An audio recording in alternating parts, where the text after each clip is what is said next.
नमस्कार दोस्तों, अंशु घुमक्कड़ की डायरी में एक बार फिर से आपका स्वागत। दोस्तों, आज हम चलेंगे मध्य प्रदेश की राजधानी भोपाल की ओर। भोपाल को झीलों की नगरी भी कहा जाता है क्योंकि यहाँ पर छोटी बड़ी अनेक झीलें हैं।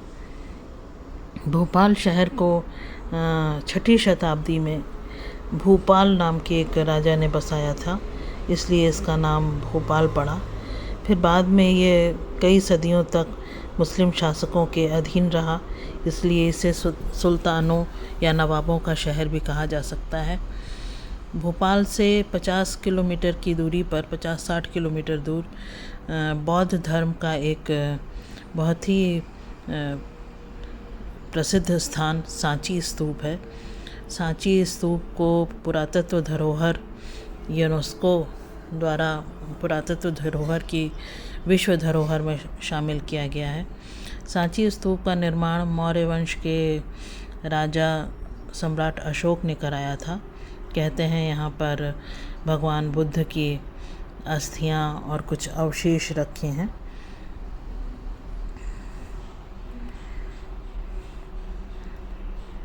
इसके सांची स्तूप के चारों ओर विशाल द्वार जैसे बने हुए हैं, गेट जैसे, और इन सभी द्वारों पर भगवान बुद्ध से संबंधित नक्काशी की गई है। उनकी जीवन कथा को उकेरा गया है और ये बहुत ही सुंदर और शांत मनोरम जगह है। ये देखिए, मैं कह रही थी जहाँ इन द्वारों पर ब्राह्मी लिपि उस समय चला करती थी, उस लिपि में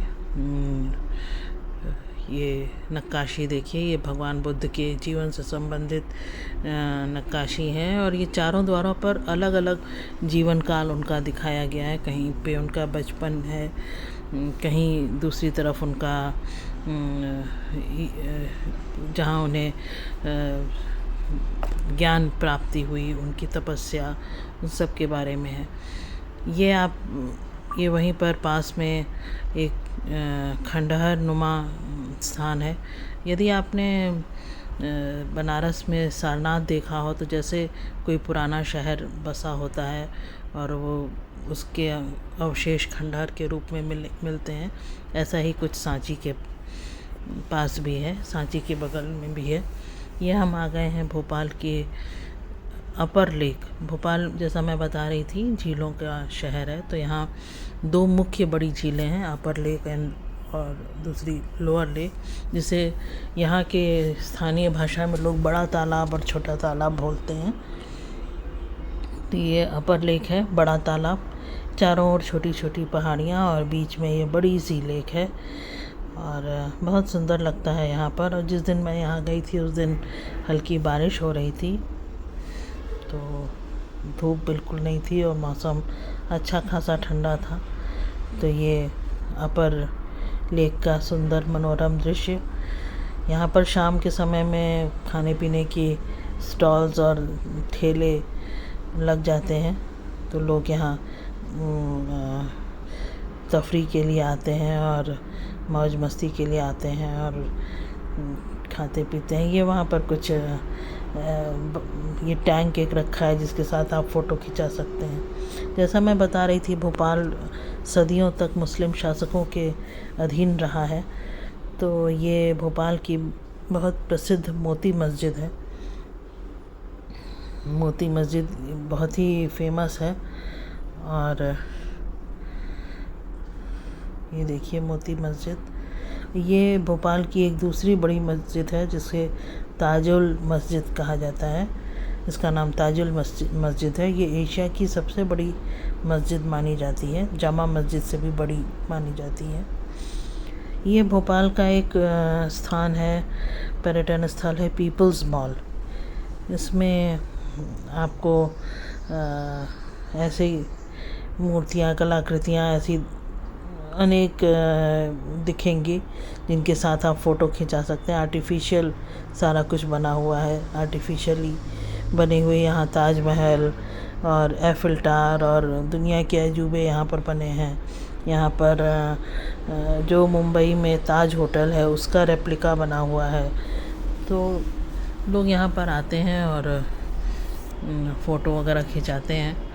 तो ये पीपल्स मॉल, और इसमें ये जैसा मैं कह रही थी, यहाँ पर ये आर्टिफिशियल ताज महल बना हुआ है, उसका द्वार और भीतर से ताज महल दिखता हुआ। लेकिन ये असली ताज महल के तुलना में बिल्कुल भी प्रभावित नहीं करता। बिल्कुल भी वैसा भव्य ना वैसा भव्य है, और न ही वैसी बनावट और उतनी सफाई है कारीगरी में। ये अलग अलग वहाँ पर स्थान बने हुए हैं। इन्हीं में आपको मुंबई का ताज होटल भी दिखता है। और तो जैसे सभी फ़ोटो खिंचाते हैं, मैंने भी कुछ फ़ोटोज़ खिंचाई। ये देखिए, ये मुंबई का ताज होटल दिख रहा है। तो ऐसे ही एफिल टावर भी बना है यहाँ पर दुनिया के, और मिस्र के पिरामिड भी हैं। तो जब आप यहाँ जाकर फ़ोटो खिंचा सकते हैं, थोड़ा पिकनिक वगैरह कर सकते हैं। ये भोपाल का प्रसिद्ध बिरला मंदिर है। सुंदर मंदिर, बड़ा मंदिर बना हुआ है। इसी में एक संग्रहालय भी है जिसमें गांधी जी से संबंधित कुछ सामान वगैरह रखा है।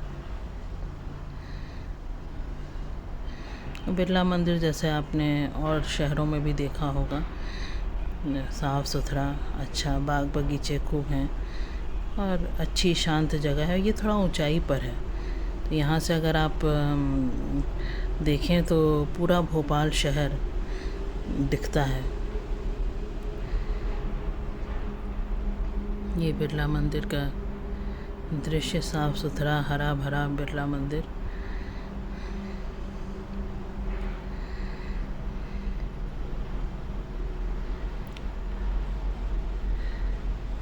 ये बिरला मंदिर सुंदर। ये मेरी एक तस्वीर बिरला मंदिर के साथ। ये हम आ गए हैं सैर सपाटा।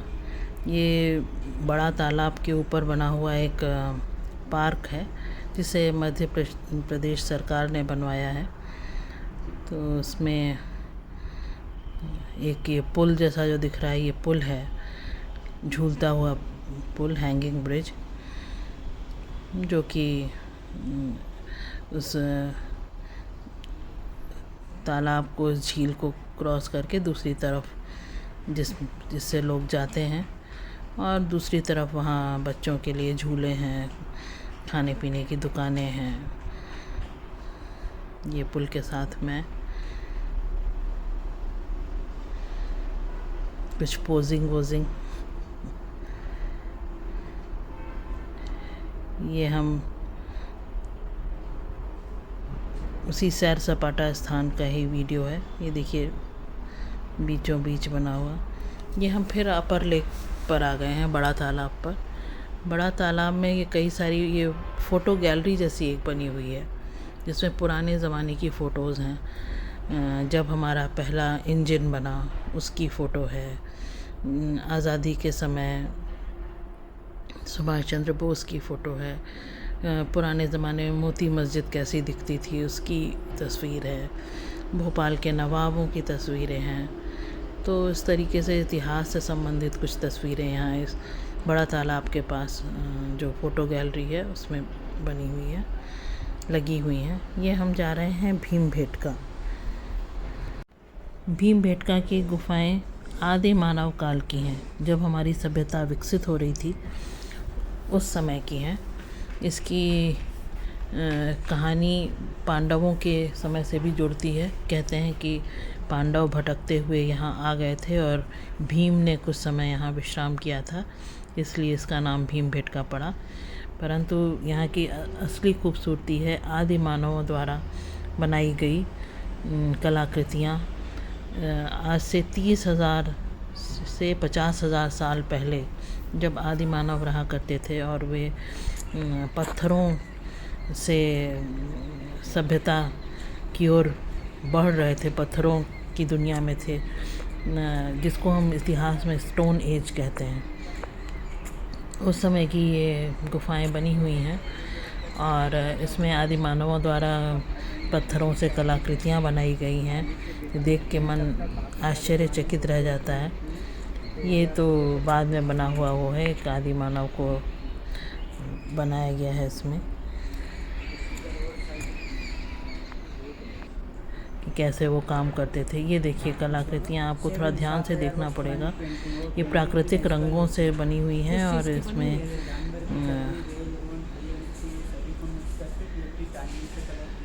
हमारे गाइड महोदय जो बता रहे हैं वो भी आप सुनिए।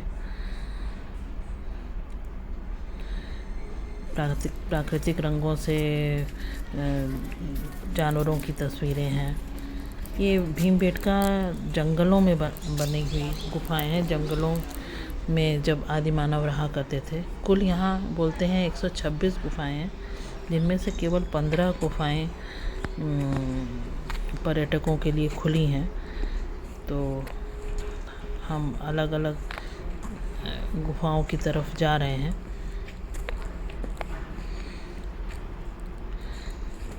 और यहाँ पर देखकर इतना आश्चर्य होता है कि हमारी सभ्यता किस तरह विकसित हुई हज़ारों साल पहले, thousands and thousands years back, जब लोग यहाँ रहते थे। ये देखिए जानवरों के, पत्थरों से खुरच के जानवरों की तस्वीरें बनाई गई हैं।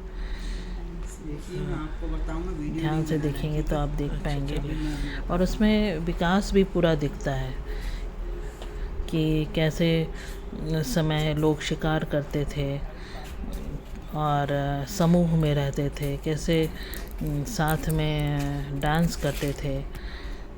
तो ऐसे ये गुफाओं के, क्योंकि ये गुफाओं की भीतरी सतह पर बना हुआ है ये सब कलाकृतियाँ, इसलिए ये मौसम से ख़राब नहीं हुई हैं और इतने सालों बाद भी सुरक्षित हैं।